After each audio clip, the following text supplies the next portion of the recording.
Mais Sakura, c'est Rosalis. Salut! Aujourd'hui, je vous montre comment je colorie Yuki et Lin du manga que je traduis A Sign of Affection. Allons-y!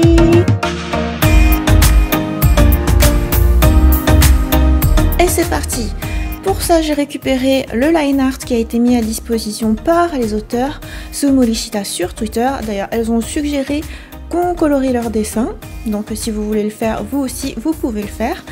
Sur mon application Procreate sur iPad Pro, j'ai mis le line art sur un calque en mode multiplié. En dessous, j'ai créé des calques, des aplats de couleurs. Donc pour ça, j'ai tout simplement pris ma plume studio, j'ai repassé pour faire les zones, par exemple pour la peau, ensuite j'ai rempli d'une couleur, pour les cheveux, pour la tenue, etc. Donc là je mets des couleurs assez fantaisistes, parce que c'est juste pour créer les zones de couleurs, et ensuite je vais venir choisir des couleurs plus appropriées.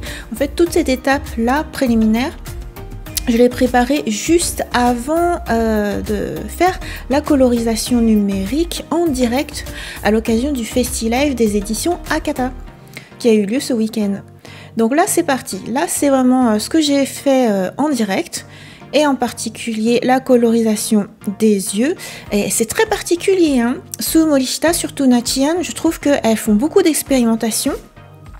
Les yeux sont jamais pareils, ni la manière de colorier en fait. Pour ce qui est des couvertures par exemple, c'est assez, comment dire, aquarelle, assez proche de mon style à vrai dire.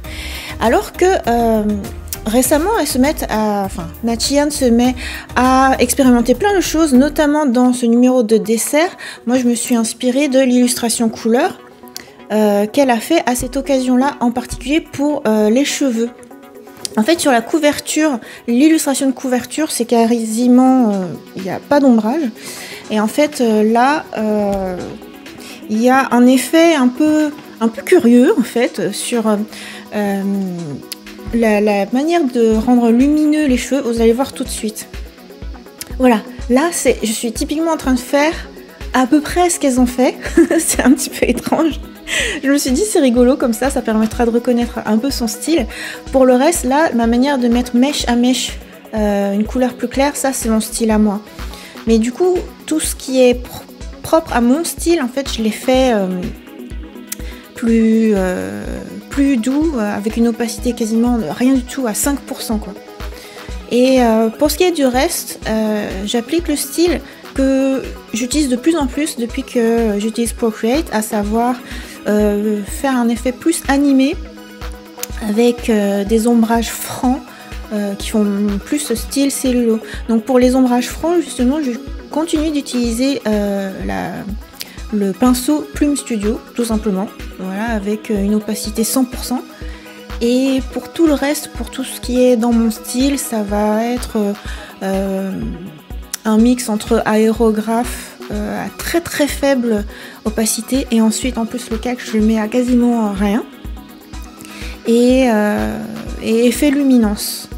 On passe maintenant à la colorisation de Lin, l'amie de Yuki.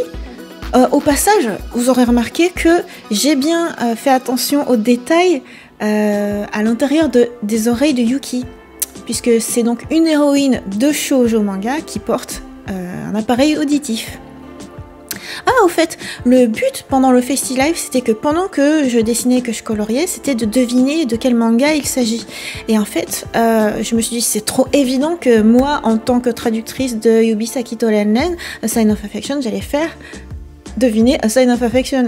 Mais en fait, les personnes dans le live chat ont eu des difficultés à deviner, notamment parce que les autrices aiment bien mettre en situation leurs personnages, et je trouve ça super intéressant, qu'elles soient pas tout le temps coiffées pareil, habillées pareil, et là elles sont dans une tenue chinoise.